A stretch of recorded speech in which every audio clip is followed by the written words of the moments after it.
All right, welcome in, you guys. Welcome in. I've been wanting to do this reading about the full moon eclipse in Scorpio, 25 degrees Scorpio, happening on the 15th of May, depending on where you are in the world, 15th, 16th of May. And I think it's 9 p.m. Pacific time in the US, which would make it around midnight Eastern time.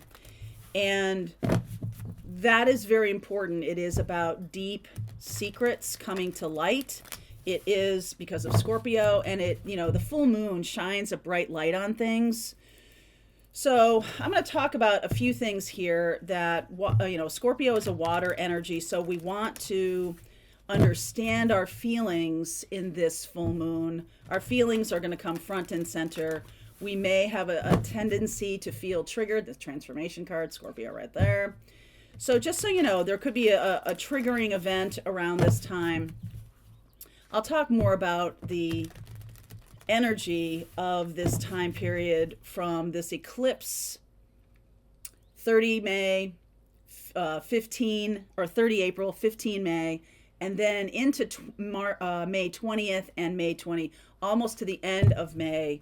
May is very, very pivotal in a lot of ways. So that's why I wanted to do this. Let me just do this reading about the full moon and see what comes out for messages for us around this. We do also have North Node very close to Uranus, which is about surprises, which is about rebellions. And the thing is about Uranus, let's flip it around to a positive energy. I mean, rebellions can be positive if positive change is acquired.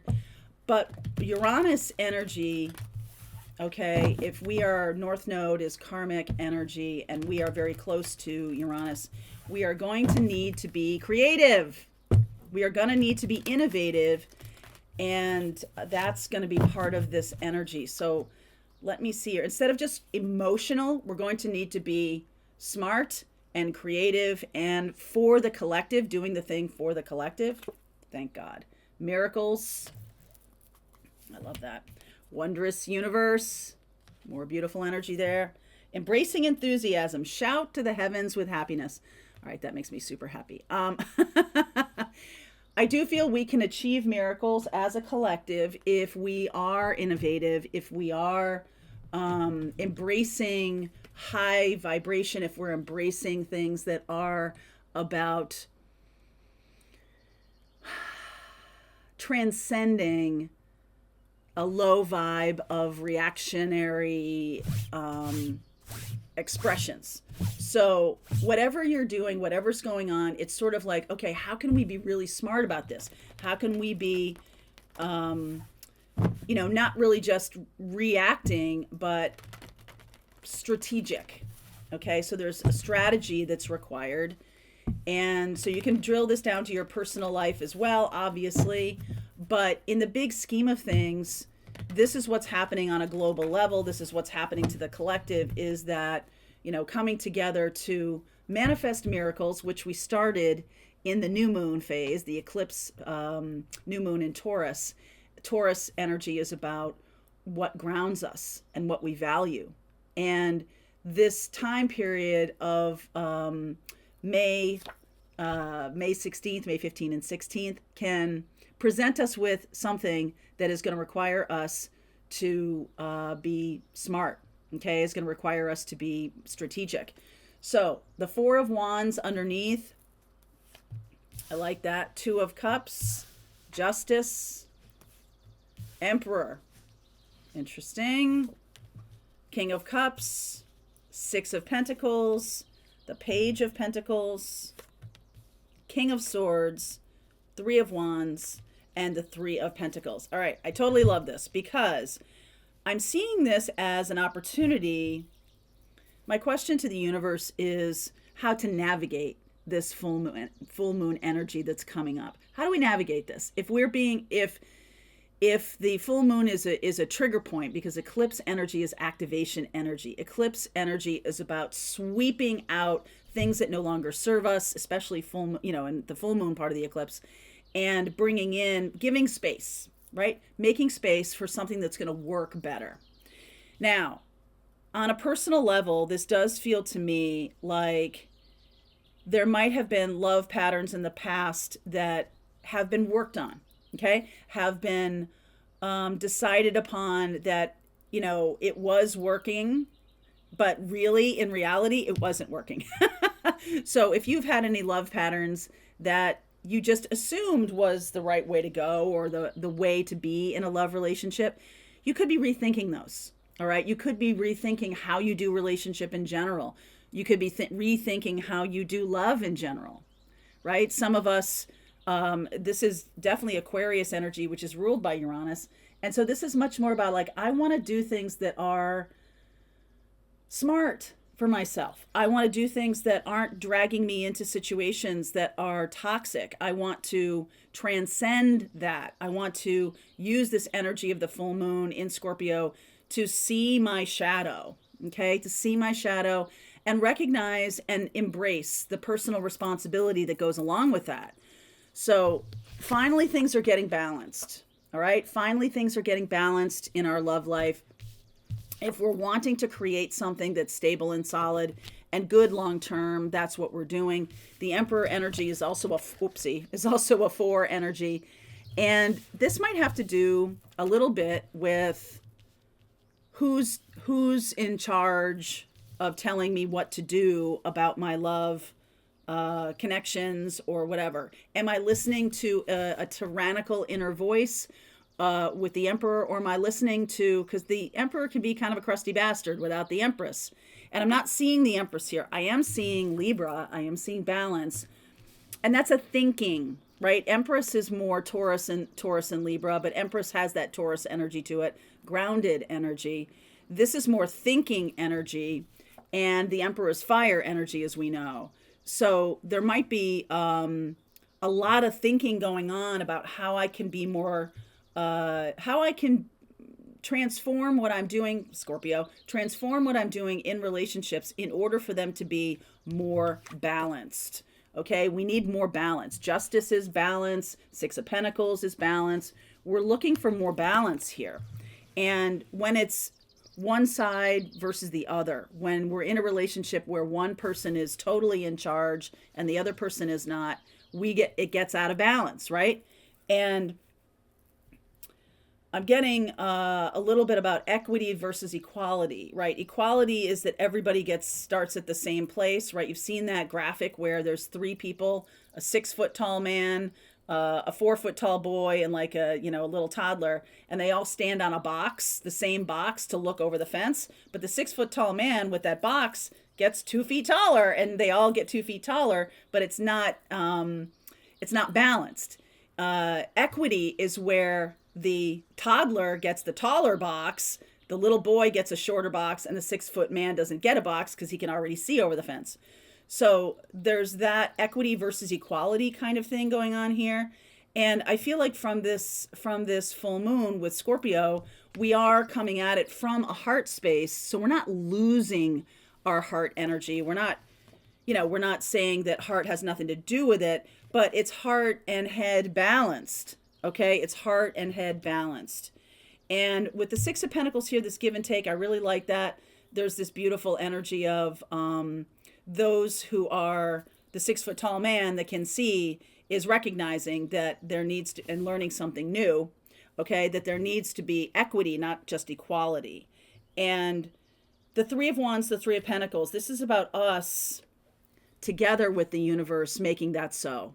So the 3 of Wands and the 3 of Pentacles. 3 of Wands is about expectations and about what we're creating.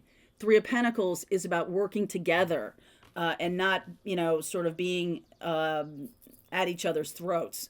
It's really important that we balance into that kind of energy and look to this full moon as a way of purging some deep scorpionic shadow, right? That is likely what's going to be happening between this full moon that could be triggered because it's eclipse energy, and that's triggering energy through May 20th. And I wrote some notes here. I just want to say to you that Saturn has been in Aquarius since March of 2020. What was going on in March of 2020? Everything has the world has massively changed and all of that. And it will be there, Saturn will be in Aquarius until March of 2023. So we still have just under a year to go with this. But you know what Saturn does? Saturn is kind of pushing us to make some decisions about balance so that there is harmony, right? Because when Saturn gets to the place where it moves into Pisces in March of 2023, Pisces is that beautiful energy of universal love, right? So we do have about under a year here to go where we all need to learn new things. We all need to balance ourselves and balance the heart and the head, balance the logic and the heart-centered. So both have negatives to it, right? Everything is duality in this 3D experience that we live in. So the negative of too much heart, going too much to the heart is that it's, emotional, it's reactionary, it's not tempered by any balanced capability of, really getting into, okay, well, is this what I'm trying to create in my life? So you could, on a personal level, you could have a lot of reaction to what's going on in your life, especially in a relationship. You could have no, I want to run the show. And the other person is like, no, I'm running the show. Emperor. Okay. Emperor energy. And we do have Neptune. No. We have Mars. Let's see. Jupiter and Venus are already in Mars, in Aries. Mars is coming into Aries later this month, the end of the month. And that's a big thing. Neptune is going to be making an appearance, and Neptune is going to soften all this. So I do kind of like it. But the flashpoint is really this full moon. So pay attention to what is going on and recognize that it's not about the heart being superior or the brain being superior. It is the divine feminine with the heart energy, divine masculine with the intellect energy. And, these are big categories. It is totally a broad brush thing for me to say.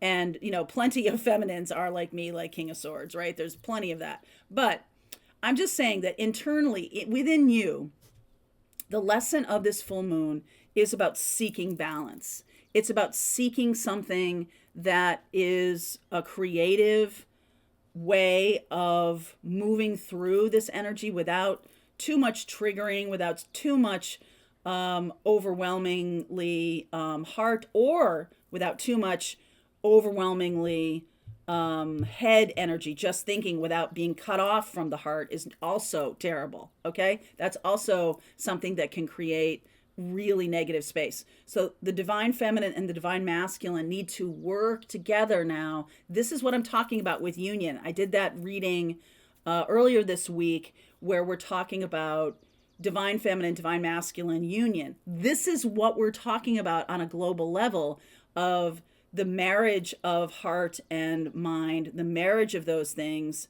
And, from a universal perspective, seeking out balance. Now, look at how interesting this is. You see the Six of Pentacles. The man is kind of hoping for a gift from the king there.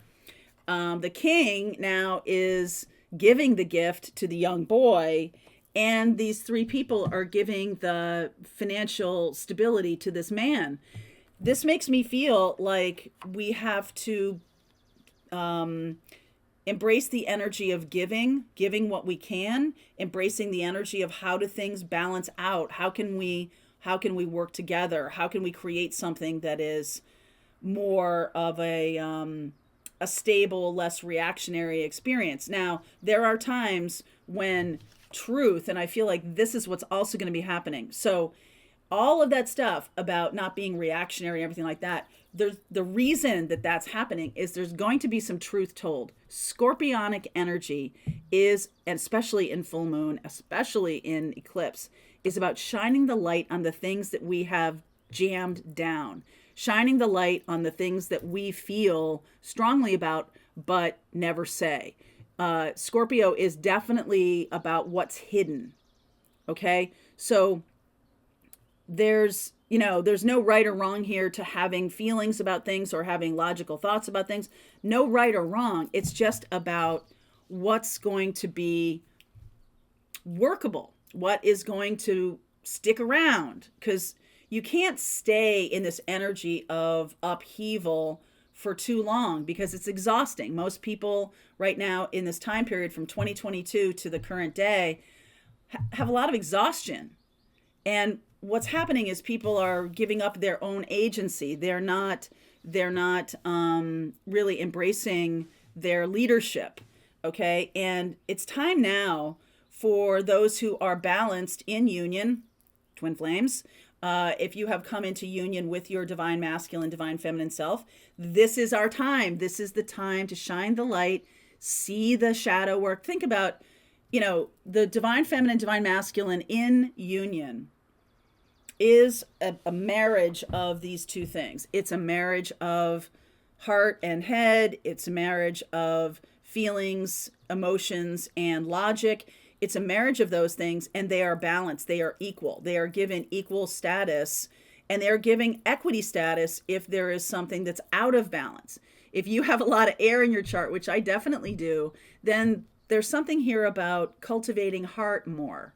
If you have a lot of water in your chart, there's something here about cultivating logic more. So give yourself the gift of the equity, what I was just talking about, equity. And that's what we're all learning. We're all learning something completely different from what we normally would do, what we normally would be triggered to do.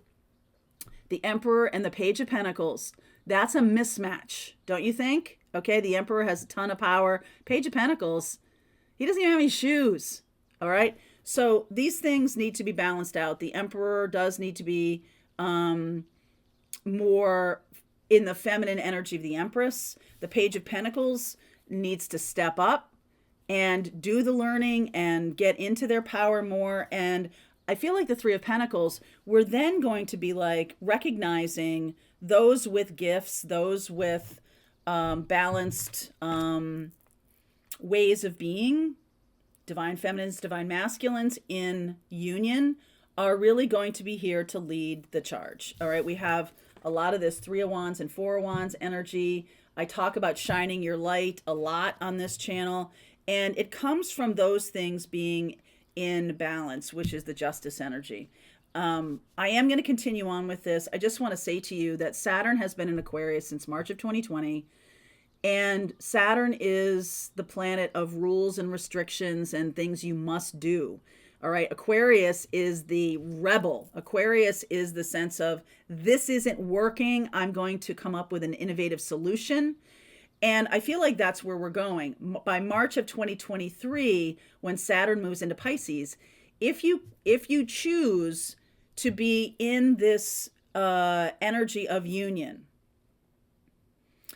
as divine feminines, divine masculines, as light workers, as people who are on this planet to shine a light on an evolutionary process, which is exactly what twin flames are here to do, we are holding the torch, holding the lantern, holding the lamp for those of us who are not seeing this, not getting this, not realizing that there's trigger energy, not realizing any of it, and just being completely controlled by everything that's going on. So we are, in many ways, shining the light on the pathway for those in balance, to create something that's in balance, harmony, right? That's what Libra is all about. Libra is the energy of balance, but Libras aren't naturally balanced. They have to work at it. That is part of their life mission, is to find balance. So if you have Libra, in important places in your chart, I'm a Libra rising, 29 degrees.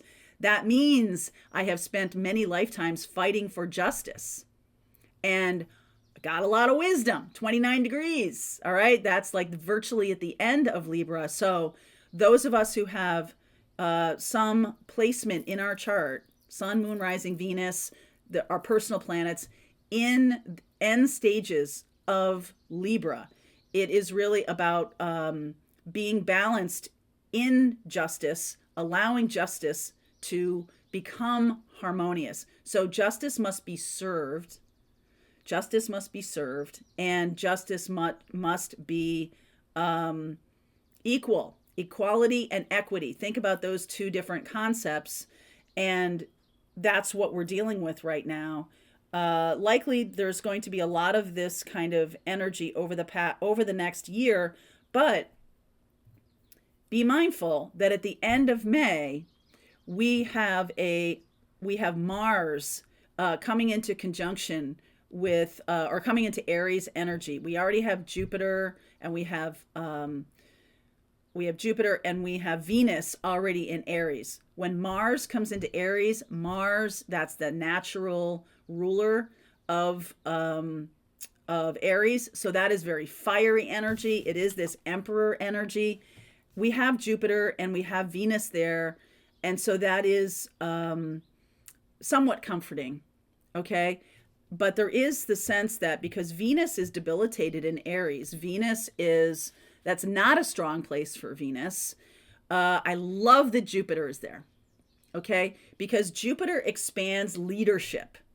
And, in that Aries, in that energy of Aries, Jupiter expands leadership. So it feels to me like, Aries already has, or the Emperor, Aries energy, Mars energy already has that kind of natural capability. We don't need to expand Mars, need to expand Venus. Okay, so that's how I'm seeing this. And I'll talk more about this. I'll go a little bit deeper. There's also some special messages here for Libra and for Aries and for Aquarius and for Pisces. All right, so I'll pull cards on those. I'm going to do right now before I move off, I'm going to go get some clarity around the Page of Pentacles. The Fool. Temperance. Sagittarius. Chariot. There's Cancer and the Star. All major arcana cards. So we are definitely in archetypal territory right now. Okay, which means that these are iconic kind of displays of experiences that we all share and the energy that's needed to be employed right now. Okay, so there is balance here. There is, the temperance energy, the Fool, like, let's jump into something new. Temperance is saying, hang on before you go too fast. Chariot energy there.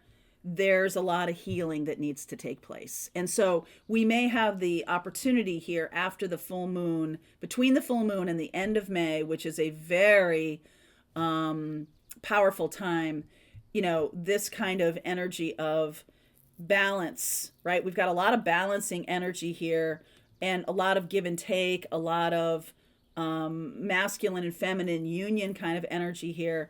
And it needs to come from a healed place. It cannot come from a broken place. It must come from a healed place. All right, so that's what we're looking at with this full moon, really shining the light on for us. Wow. All right, so in addition to Libra and Aries and Pisces and Aquarius, I will look at Sag and Cancer and more Aquarius here. So Aquarius is ruling the day. It's so interesting because this full moon is in Scorpio, yet so much of what I'm feeling right now has to do with Uranus, which is the ruler of Aquarius. And because we're moving into the age of Aquarius, this is about the collective. This is about a collective experience that we are being asked to participate in a balanced way. Divine feminine, divine masculine. Y'all are holding the lantern. I don't know why I can't say that. Holding the lamp, holding the lantern. I guess I want to say the torch, but I don't want to say the torch here. I want to say the lantern, the hermit's lantern, the wisdom, all the things that you have learned by dealing with your own astrology, by dealing with your own hurt or pain. All of these things are going to now, it's time for the rubber to hit the road here. Like, we've done a ton of healing, we've done a ton of work, but there is still this energy of Uranus and Aquarius that needs to be embraced, because full moon in Scorpio in eclipse season is no joke. All right, shadows coming out everywhere. The shadow work, let the shadow work begin. Okay, all right, I'm going to continue on with this reading. If this has resonated for you, there's a link below. See you over there.